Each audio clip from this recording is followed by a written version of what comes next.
I asked myself a simple question. What do you want in your life?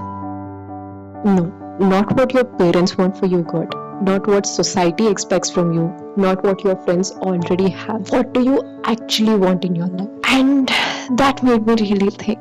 I felt uncomfortable and overwhelming because I didn't know the answer to such a simple question. But you know what the bravest thing I really did was? I explored my subconscious mind and figured out the answer. Want to know what it was?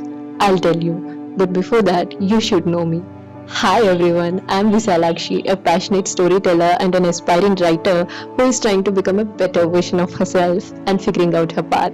You know, the only time when we were truly ourselves was when we were kids. Back then, we were never afraid of being us. But slowly, with the influence of people around us, our parents, teachers, friends, we forget ourselves and start living for them. For example, we choose a course just because a friend did. We take up a job just because our parents said that's safe. And somewhere along the way, we lose ourselves. And there comes a point where we can't relate to ourselves anymore. We start hating ourselves, and that leads to anxious and depressing thoughts. And when I was in that state, I made a decision to find myself, to find Visalakshi again. So I asked myself that question, what do you want in your life? At first, I gave some fancy answers like house, travel, peace, etc. But as I kept thinking, digging deeper, I finally filtered it down to three simple words: health,